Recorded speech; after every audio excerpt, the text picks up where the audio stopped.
You're listening to the Brown Sign Project podcast.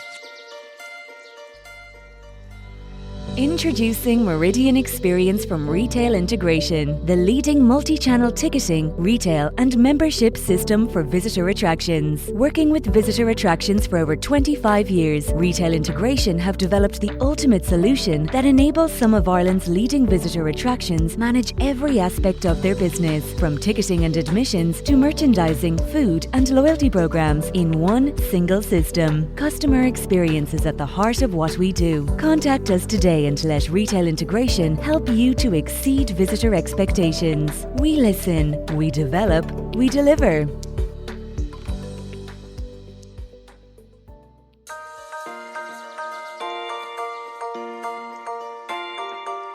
Hello and welcome to the Brown Sign Project, the podcast that focuses on careers of people in the tourist attractions industry. I'm Carlton Gadgedar. And I'm Carly Strawn. In this episode, we're talking to Jon ODonoghue from England Jon Consultancy. Jon brings a wealth of experience to our conversation. He's going to be talking about his route into cultural heritage and landscapes, but also the importance of people from a variety of backgrounds joining the boards of trustees in the charity sector. It's a really interesting conversation. Jon has given us some great tips on how he's progressed through the industry, but also how he's really enjoyed working with some great leaders who has helped him shape his consultancy work. And with thanks, of course, to our series sponsors, Retail Integration and Staff Savvy. But now it's time for our chat with Jon. Hi everyone, welcome to the Brown Sign Project. Hi Carlton, how are you?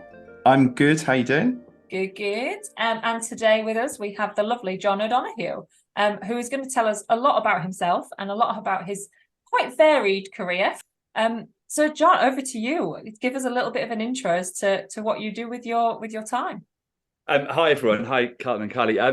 So I am now a business development consultant. I work predominantly with the culture, heritage, and landscape sectors. And really, it's quite a new business, but it's drawing from dare I say it, 25 years of operational experience. So I've been really lucky to work in some of the UK's most amazing attractions, especially within culture, heritage, and landscapes.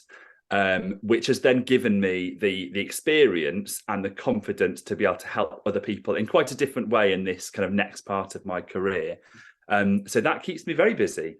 Excellent. I also, at some point today, we need to discuss the fact that you are a non-executive director on a board of a museum, because I think that will be really interesting to a lot of people to understand what that does too, because I think that's it feels like a very far off goal, I think, for a lot of people. So I think we'll get into that a little bit as we talk as well. So thank you for that.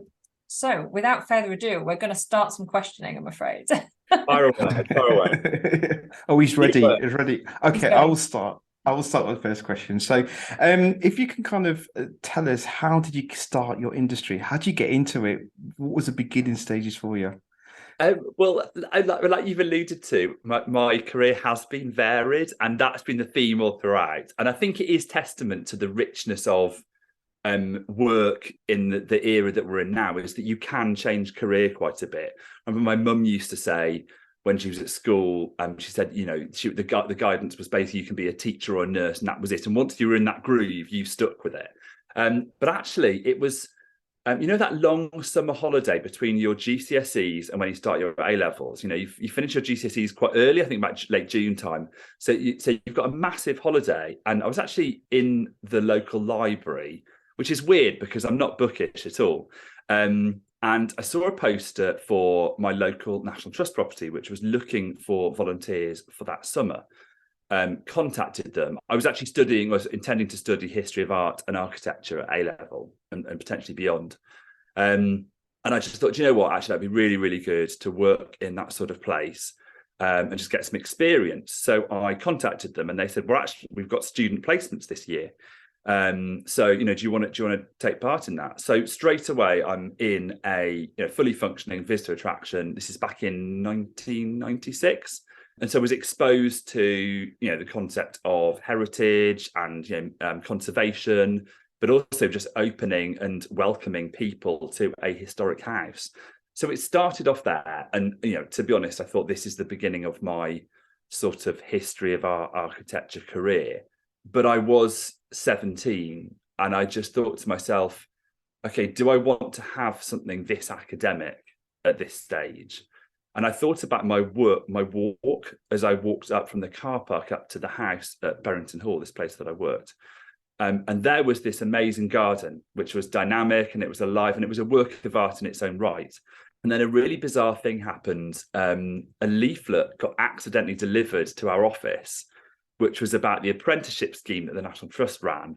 So I think it just got bundled in with some post from another office, and it was actually in the waste paper bin. So I saw it, pulled it out, and just thought, this looks really good. A 3-year apprenticeship with a bit of theory, but a lot of application.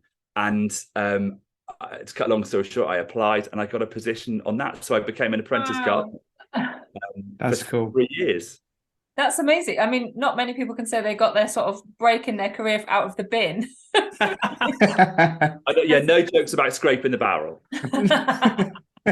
Oh, I've definitely scraped worse barrels than just picking a leaflet out of a bin in my career. So you said, you got this apprenticeship, and then did you then not do A-levels? Did you go on to get a degree? How did that kind of pan out in terms of your studying? That then became, so the history of art and architecture thing definitely just became a hobby and an interest. And that's where I guess probably I was quite bookish, and as much as I did kind of continue my interest in that, but not to an academic level. So I did the 3-year apprenticeship in gardening. That was my in fact, it's the only thing I'm actually qualified in. Experienced in lots of things, but the only thing I'm qualified in is that. And that then took me after the 3 years. I then went to work in another garden. Bearing in mind, any of these sort of places that you work, you are never just a member of the gardens team. You are lending your hand, turning your hand to all sorts of other activities as well, whether it's interpretation, learning, that sort of thing. And you're always interacting with visitors. The number of times that people have said to me about weeding, it's a bit like painting the Forth Bridge.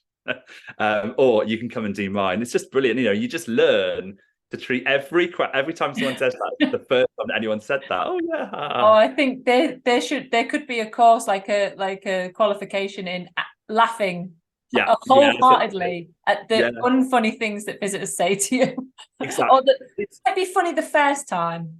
Yeah, but it's also the little things you learn, like when you walk around somewhere, even when you're in your civvies on your day off, when you walk around somewhere, the pace of how quickly you walk lets visitors know that you work there. So they ask you questions, and you just think, how did you know? So I then went to work in another garden where I did encompass more activities such as learning, events, that sort of thing. And I'm a big believer in the kind of concept of fish and ponds. Do you want to be a big fish in a little pond, or do you want to be a little fish in a big pond? And I actually consider myself quite lucky that inadvertently I've never worked in a massive destination. Although I've worked for a massive charity like the National Trust, I've never worked in a huge place where there are just so many people that you can get lost in it. And then I think it was about 2008, 2009, the place where I was working in Cornwall, it had a really high turnover for a period of visitor services managers. And my head gardener at the time, a wonderful guy called Tom Clark, who's now Exbury, he just spoke to the overall property manager and said, look, John is really enthusiastic about diversifying his career. Why don't you give him a shot at it? They arranged a secondment, which was wonderful. So actually during that year, I actually did 2 days a week as a visitor services manager, and then 3 days a week gardening. And that, to be honest, I think blended careers are the perfect thing, because you've got all of the number crunching, the problem solving, the complexity of a visitor and commercial related business, and then you get to solve that in your head when you are in a wonderful natural setting with the most amazing plants. So it was a really great year, and I was really lucky that by the end of the year I'd proven myself, I'd got enough of the necessary skills in order to be appointed to that job full time. And huge credit to the person that appointed me, because he did take a leap of faith, but then had a plan in place we both had a plan once I got that job to kind of fill in those gaps around finance and project management and that sort of thing. And I think it's the experience I've had, is that I think I do have quite a lot of energy, and I think that people have seen that energy and that enthusiasm, And they've then thought, you know what, this needs capitalizing on. This guy can be springboarded to something. So I think there are about 6 or 7 wonderful people throughout my career who have just been those people who've thought, you know what, I can help this guy move on a little bit. But they've also hopefully seen something in me that has been worth moving on. And I do think there's a lot to be said for the kind of old adage that you can't train enthusiasm, you can't train personality. Yeah, you can train skill. Yep. You know, you can teach somebody to run a profit and loss account. You can teach somebody to do month-end accounting or marketing or whatever it might be. But if you've no enthusiasm for it, or you've no natural kind of want to learn, actually that's not a thing that you can train people at. And I think if you can take that along with you, you find some really great people along the way and you upskill them as you go. I think it's a really great career track for people to get into. Completely. So you talked about your career so far, which is very, very varied, very blended. Let's talk about your studies. You've kind of briefly spoke about this, but did you come out with a qualification, or did you just go straight through this the route of being trained on site in a location? I mean, my school, I loved primary school. Secondary school, I really struggled with. Really struggled. I mean, I was an undiagnosed dyslexic. In fact, I only discovered I was dyslexic age 38.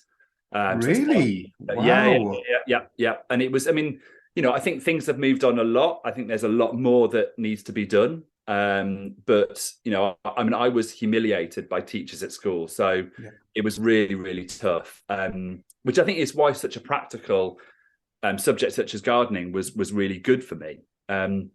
But yeah, so the course is basically, I mean, the apprenticeship was 10 weeks in 5 2-week blocks at college where you study the science behind gardening, which was amazing. You know, it was absolutely amazing. And I was only explaining to someone the other day why a plant can, from the same part of it, produce roots and flowers and leaves. So the science was fantastic. And to be honest, some of it echoed what I had learned at school. I just didn't see the application of it at school. So it wasn't all hell during my secondary school. But yeah, so I did, I mean, we studied, we did NVQs in level 2 and 3 in amenity horticulture. But there was also an element of business within that as well, because essentially, even if your career was going to remain within gardening as a head gardener, you needed to understand, you know, certain aspects of finance, administration, project management. So there was some cover there, and we also did the RHS qualification as well, so the Royal Horticultural Society qualification, which was really, really good. That's it's now called the level 2. It was called the general certificate. So I came out with, I think, 240 points in the system. And you know, then there were some people that went on to do a Q diploma, that sort of thing. But I mean, I was quite clear that I wanted to gain more experience and to be more immersed rather than to study more. But I think I've got quite a curious brain anyway. So I think I just pick things up. I'm lucky that I just pick things up, and also probably ask a lot of annoying questions. I like that as well. So I do the same thing as well.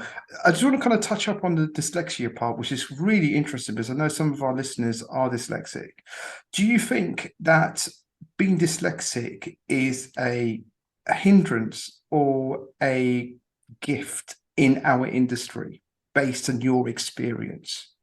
I think, to be honest, I mean, when I was diagnosed, the route that took me there was I had 3 massive spreadsheets that I had to process, and none of them actually fitted on my screen on my laptop in my then job at once. And I just got overwhelmed by it. And I spoke to a colleague who could clearly see that I was a bit stressed and anxious.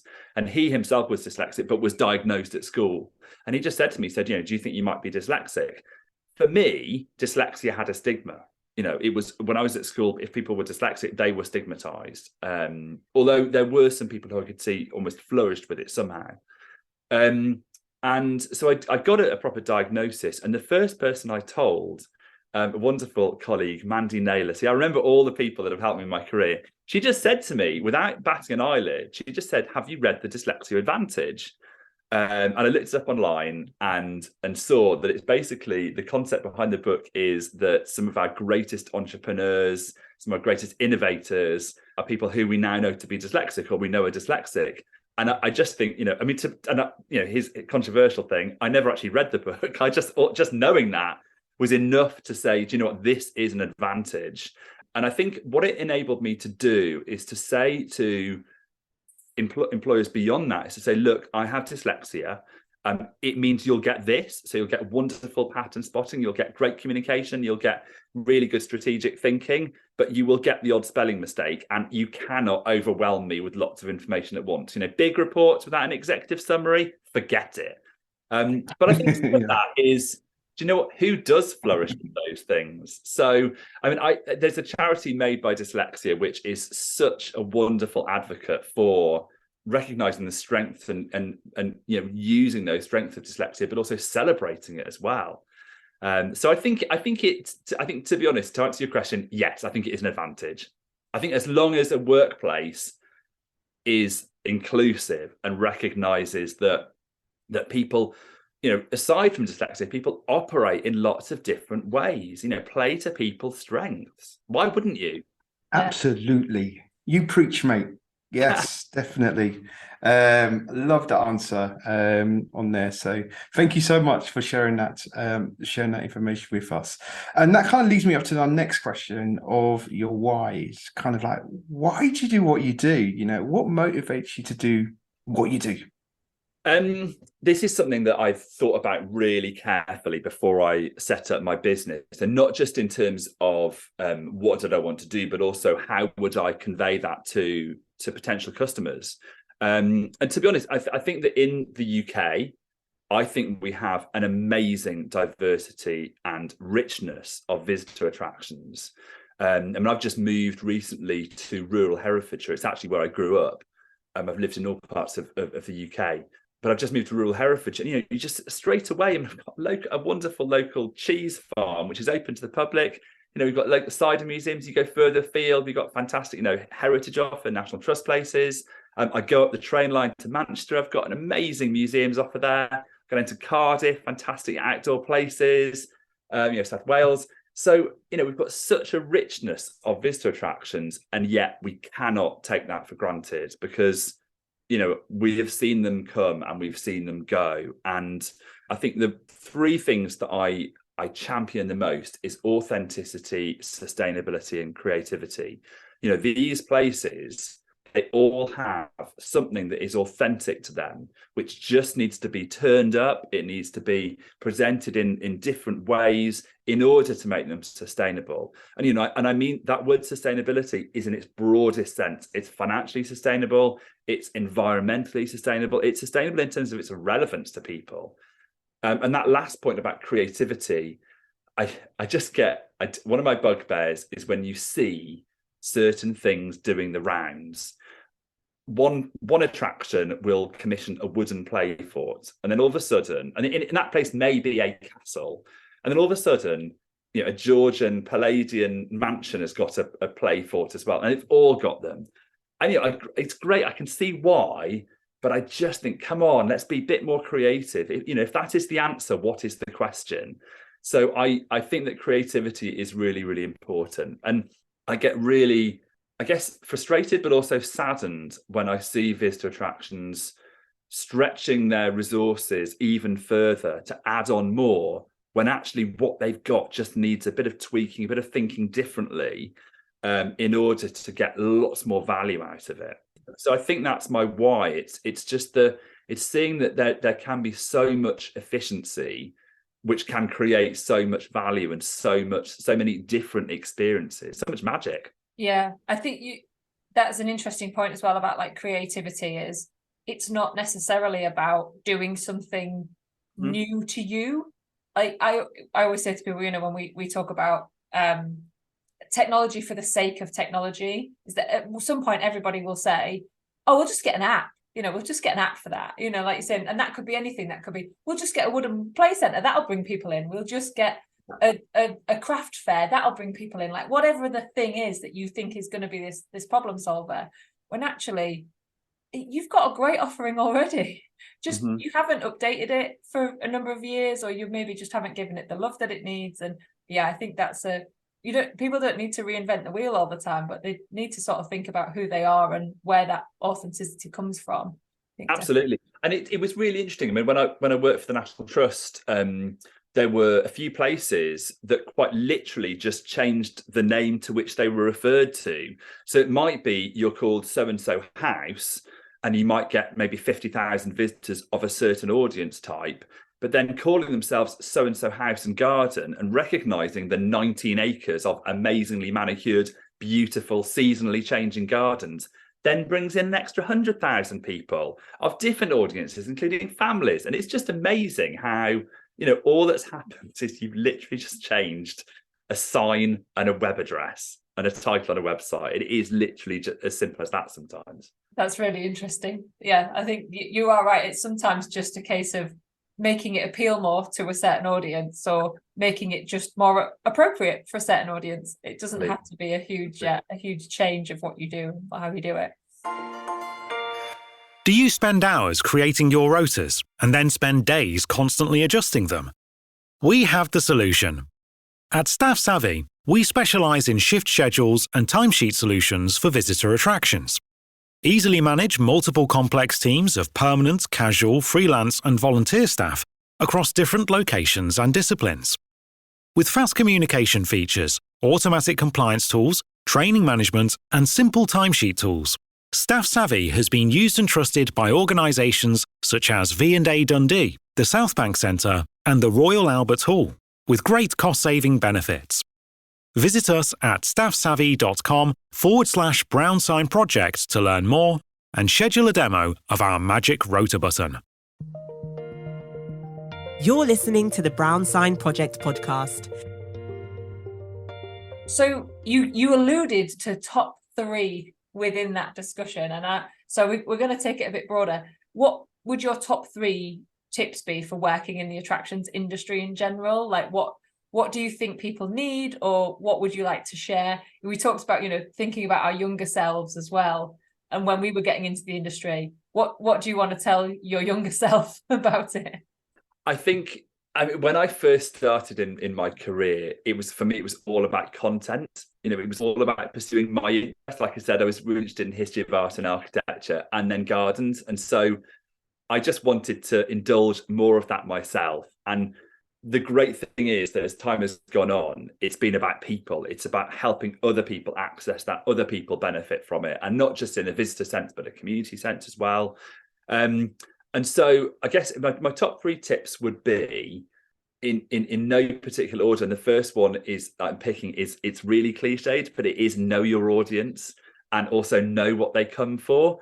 Use whatever segmentation tool you can, even if it's just literally saying it's families and independent adults. Who are your audiences? When do they come? And what do they come for? And ask yourself and others within your organization, what do we offer? What if you can put someone on the spot and say, right, describe in one sentence what we offer, then make sure that you're really, really clear what makes people come to you, but also what makes people come back. Because that might be 2 different things. So it's just that understanding, that consciousness of your visitor attraction.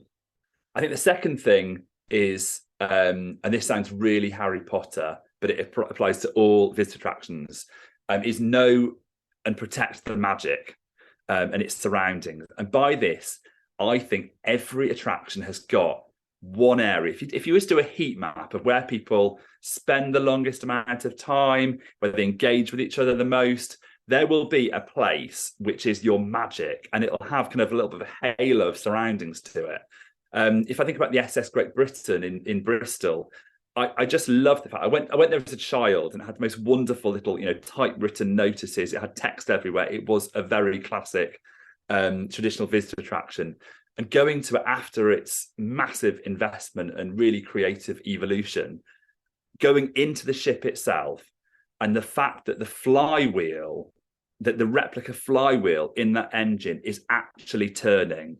And I just thought to myself, the number of people that will have tried to stop that happening, budget, health and safety, you name it, there were so many people who tried to stop that happening. And it still could be a case of, do you know what, it costs too much to let the flywheel rotate, but absolutely protect it. If you think about the Anic Garden, there's that wonderful cascade with the water that comes down it. And, you know, that is such an important, it's the first thing that people see, it's the thing that people photograph. You can go and I think get little toy tractor buckets of water and move it elsewhere. But, you know, make sure that magic is always there. Make sure that everyone on the site understands the value of it. And let's say, for example, you've got to close it for a couple of days to clean it. Think of a really creative way to make that, to pivot that experience. You know, can people get into it and help you clean it, help you brush all the algae off and what have you? And, you know, the Wallace collection in London, that wonderful art collection, you've got Fragonard's painting, The Swing. You know, it's for me, it's the epicenter of there, but that is the magic. And just understanding where your magic is, what it is, and just making sure it's always functioning, it's always delivering what it needs to do, and that the surroundings of it are preparing for it. And I guess my last tip is the thing that I see more and more and more, especially now in my role as a consultant, is the importance in this sector of being a great negotiator, because you will have things that you want to do, and people will have things they want to do, and you will rarely be able to do just that. You know, there will always be an element of, you know, listening to other people, sharing information that you've got, using different approaches to influence people. But I just think that negotiating is a really, really important thing. I mean, there is so much potential for conflict within visitor attractions. You know, it's health and safety versus operations. It might be curatorial versus events. It's just negotiating rather than have this kind of adversarial thing. So learning how to negotiate, to understand, to listen to people, to share information, to be really clear about what you want as well, I think is one of the skills that's really important at any level in a visitor attraction. That is some amazing free top tips. Fantastic. So good. Yeah, those are the free, Carlton. The rest of it, people have to come and pay for. Oh, really? Okay. At the end, we'll talk about where people can contact you for that. Very good. Love it. Brilliant. So that kind of leads me on to I'm going to get some more stuff out of you. You know, for this next question, which is about leadership. So we need great leaders to kind of run these attractions. But what do you think makes a good leader in our industry? I know you've got a varied career, so hopefully you'll be able to share some great information with us. Yeah, I mean, I really enjoyed leadership positions. I think both being in them, but also I really enjoyed it when I worked for great leaders. And I think that, again, I like three, so I'm going to give three characteristics of great leaders. I think the first one is definitely empathy. Is, you know, walking in the shoes of your team, your visitors, but also people like your neighbours. You know, does your attraction make a lot of noise? Does it attract a lot of peak traffic? You know, what's it like to be on the periphery of your attraction as well as to be immersed within it? And I think, you know, it's that thing when you're a leader in any sort of visitor attraction, you're doing that sort of, it's probably happening quite a lot at the moment. And those start of season briefings, you're getting all of your team in together. You know, it's just the empathy is really important in thinking about, hang on a minute, I know what I want to say to them, but what is their mindset? You know, are they still thinking about the fact that at the end of last year you stopped biscuits in a staff room? Or are they thinking about, you know, you still haven't fixed the broken roller coaster or whatever? So I think it's walking in the shoes of your team and just understanding, you know, and I think nothing helps this better than actually undertaking those roles yourself. So back to the floor days, I think are really, really important. And I think in my experience, it's not necessarily, okay, so if I'm going back to the floor, I understand how to use the till, or I understand, you know, how the car park operates. It's more, I understand what energy this role needs and the resilience, the endurance that you have to have, both at the really busy times, but also at the really quiet times, you know, when you're despondent about lack of visitors or whatever. So I think empathy is the first one. I think the second characteristic is being a really great facilitator. And is basically working to bring people together and to facilitate them as a group. You know, bring together diverse people to solve problems, to take opportunities. You know, it's those characteristics that I talked about before about, listening, about with negotiation. It's listening, it's reflecting, it's managing great conversations. And like I said, there are so many tensions within visitor attractions that facilitating those conversations, is really important, so that everyone feels heard, everyone feels they've shared their perspective. And it kind of brings me nicely onto my last characteristic, which is about decision making. I think it's really important to make bold, sensitive, but informed decisions, and just to keep sharing them, just to communicate them really, really well. We don't need, as leaders, we don't need to have all the answers ourselves. And I think sometimes where a leader has gone into an attraction where maybe they don't have the subject knowledge of that attraction, so maybe somebody running an animal park or someone running an art gallery, not having that subject knowledge can sometimes be more helpful than someone who's gone in as the expert, because it makes that empathy a little bit more difficult, putting yourself in the shoes of somebody who does not come with that subject interest. But you can always bring in expertise and advice. I'm not just plugging my business there. You can always bring in that expertise, but use it to be decisive. And that's the key thing, is taking all the information that you're getting from your team, from data, from all sorts of things, from advice, and using it to be decisive. And I think there's a real difference between being decisive and bold and having a big ego. You need to leave your egos at the door. There's absolutely a role for pride, but not arrogance. Pride in what your team do, pride in your attraction, I think is fantastic. But egos, arrogance, that's got to be left at the door. And I think a good kind of example of that is if you ever see like really amazing chefs, but you don't ever want them running a restaurant, right? Yeah. Is that you can be an amazing subject matter expert, but it doesn't actually mean you'd make a very good leader, and vice versa. You don't have to be a subject matter expert to be a leader, and I think that is really vital. And I really liked what you said about making a decision, because I think a lot of people, when they get into, especially if it's your kind of first senior roles, and you're worried about decision making or being wrong, that actually sometimes making a decision and learning from it if it goes wrong is still a million times better than sitting back and never making a decision and never really that's not leadership at all. I think that's really vital. Yeah. Before we move on with our next question, I want to ask you about your director. What is your role on the board of directors? Because I think that will be a question for a lot of people, is actually, I've kind of heard this term bandied around. I don't really know what it means. Is it paid? Is it unpaid? Can you tell us a bit more about that? So little bit of a controversial opinion. I think that we have especially in the charity sector, we've got a lot of work to do on evolving boards of trustees. I think that traditionally the role is seen as something where the eligibility is for older, maybe retired people who have had a whole career, and then they've got spare time in order to be a trustee. And that's great. It provides those roles which are really important for guiding charities, but it doesn't mean that you've necessarily got the diversity. You haven't got people who are maybe earlier in career and that sort of thing. And so for me, when I work with a new client, the first question I want to understand is, what is the alignment between your board of trustees and the chair of the board of trustees, your director or your CEO, your leadership team, and the operational delivery team? How aligned are all those people? And what I'm looking for is maybe someone saying, yeah, okay, they are all aligned, and here are examples of it. Sometimes you might get no answer, which kind of almost speaks volumes. And sometimes there are actually real tensions between those different communities.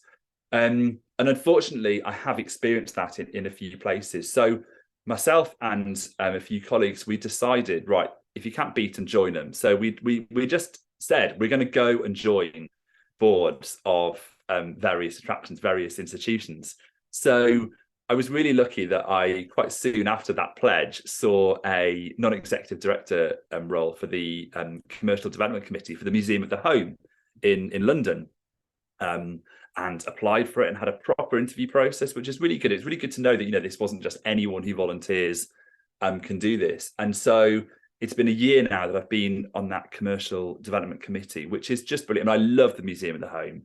I'm really, really passionate. I was only there actually last night at an event, it's just great to have that it's not a consultant role, it's not an employee role, but it's that sort of support, challenge, critical friend role to an institution, but also just to feel that pride, absolutely, and to know that you can play a part in recognizing those achievements, but also in steering and guiding the team and supporting them in problem solving and that sort of thing.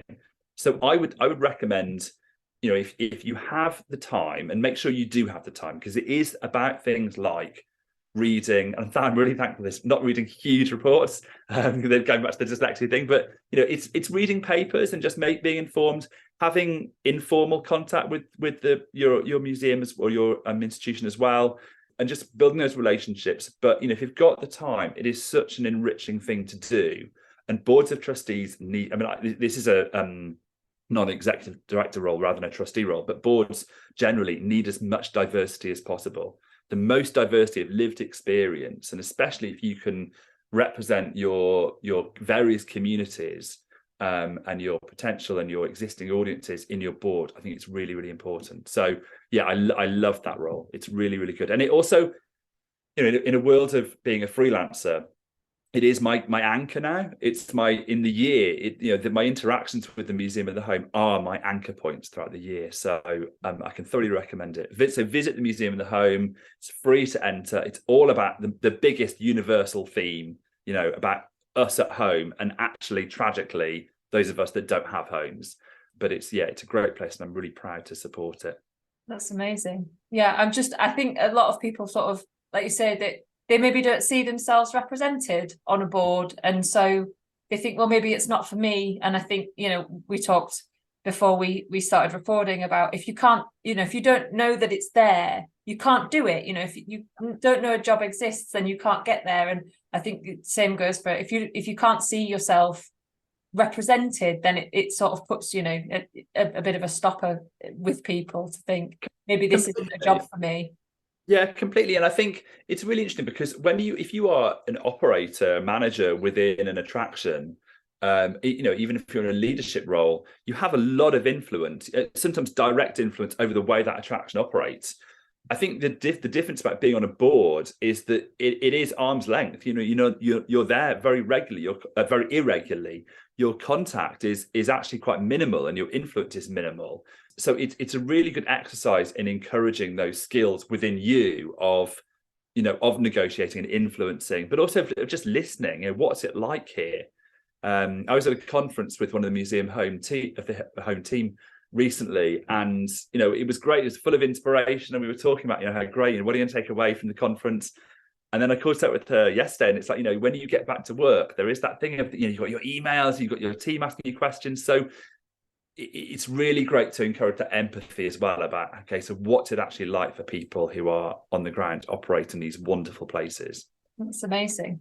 So we've talked about your past and sort of your current career and where you've been. And I guess now our discussion needs to turn to where are you going? Where is everything heading? So we're going to get our crystal ball out and talk about, you know, the role that you do today as a consultant, but also maybe thinking about the roles that you do on boards, or what you see sort of happening in the museums.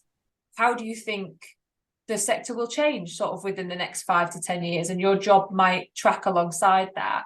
And do you think there's any sort of technology advancement involved in that, or sort of what does the future hold for Jon?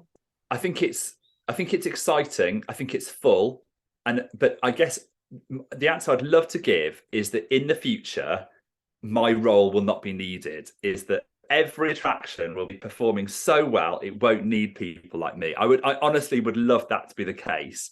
You know, and there are other things, as you've seen, my career has been varied. I could turn my hands to other things. I'll find other ways to earn my bacon. But yeah, joking apart, I think that there, especially in the next 5 years, we're going to see a lot of places are going to have differences, and in many cases reductions in their funding. And so I think being more creative, leaning on your authenticity for generating more support, more raised income, more earned income, I think is going to be really, really key. Because I think funding will be different, but also, like I said, in many cases it will be reduced. So organizations, attractions will need to be more creative. I think also, we are, so much of our experience now is online. I think there was a time when, we saw maybe the way that people would interact with broadcast media as being absolutely far apart from the way that people would engage with a visitor attraction. And now there is actually a lot of blend between the two. There's some great partnerships between those two as well. So I think that the amount of competition, I talked earlier on about the richness and the diversity of visitor attractions. There is also a lot of competition. So I think that there is that as well. So it's going to be quite a challenging landscape, but I think, necessity is the mother of invention. And I think it will prompt a lot of innovation. And so I think that my work in terms of supporting attractions to be, to use their authenticity, to become sustainable and to do that in creative ways, I think that I'm going to have, luckily for my bank balance, and for my own survival, I'm going to have quite a bit of work. But I think you asked about technology, and I think, what we will see, I guess this comes back to the dyslexia thing as well. What we will see is if you go back 10, 15 years to a visitor attraction, if you wanted to know about your visitor patterns, you almost had to get the till roll out and just see, okay, so at 10 o'clock, these people came, and then at 12 o'clock, those people came, and then you had to do a separate, clipboard survey of, what do you think of your experience here today on a 1 to 5, all that self-selecting stuff. And then you had no sight of, did the same person who bought the gift aid ticket at the admissions then buy a cup of coffee and then donate £5 in a tin? And I think what COVID and the pandemic has really accelerated is us engaging digital more. But I think the next iteration of that will be that we'll integrate that more. And we will stop thinking about management information, but we'll actually use systems to give us business intelligence. What that will mean is that us as humans, we will then use that business intelligence to be creative, to be bold, to have fun, basically, in evolving the experiences that we offer people. We won't have to do all that number crunching. We won't have to do all that measuring. It'll be there for us. We'll know what the temperature is of our visitor attraction. Not literally, probably will know that, but we'll know what people are loving, what they're not loving. We'll know what could make things different. And that may seem a bit Big Brother, but I think most of this is kind of anonymized data. It's just understanding quality in order that you can increase quality. So I think that's what we'll see a lot of in the future, which I think is a really exciting place. So we'll be able to apply a lot of creativity to the future, which is both essential for survival, but also it is something that I think is going to be fun as well. And I think the future of the attractions industry, whereas maybe it might have been quite singular in as much as there were singular roles. You were a curator, you were you worked in animal care in a zoo or whatever. I think now roles are there are many more laterals, many more different strands to a role, which is really exciting. And I think that means that you can shift between roles, but also that when you get to senior positions, if that's what you want, if you get to kind of leadership positions, you've got really rich experience, and you can be that kind of person who brings together the whole of your attraction, which is it's a source of huge richness and hopefully, like I said, pride. Yeah, it's brilliant. And that's the technology piece is really my ballpark. And what you're saying about you can, data for data's sake is useless. Actually, what we want to do is give it to a person who can interpret it and make decisions on it and come up with, we talked a number of years ago on a project I was working on about, if you there was a theme park that took the temperature of the day and the amount of people who came in between a certain point, and they could tell whether or not to open ice cream carts, and you sort of go, but I sort of know that in my heart. I can sort of stand in the park and look at how many people there are and judge the temperature. But actually, can I flick a switch that says, hey, in advance, this is how busy you're going to be today? you should definitely get those carts out and actually improve your visitor experience, because the system can tell you the temperature and the volume, but it's not going to necessarily get you like over the threshold to make something more interesting.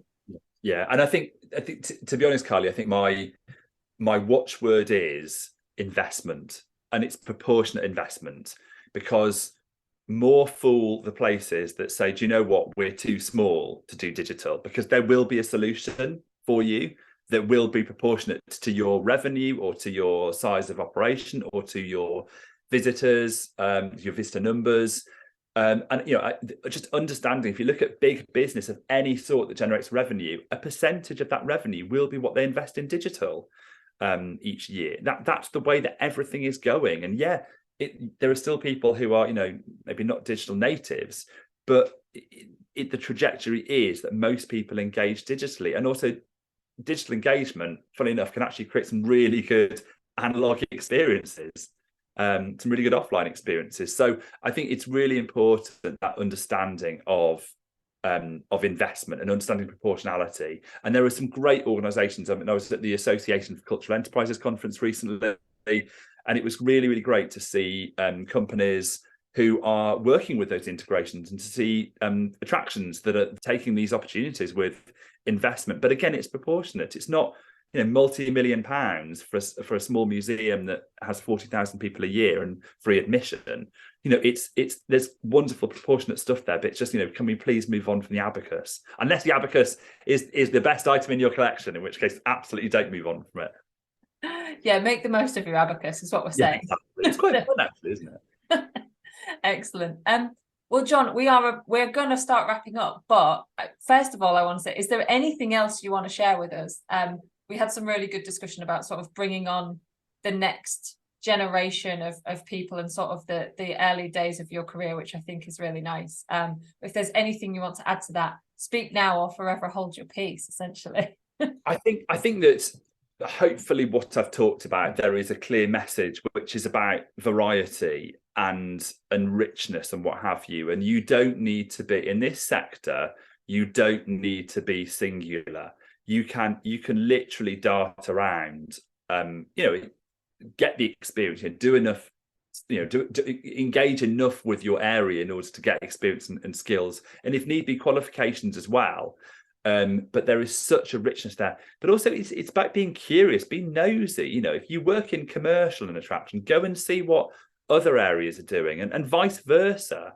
Be curious and be really social within the attraction that you work in.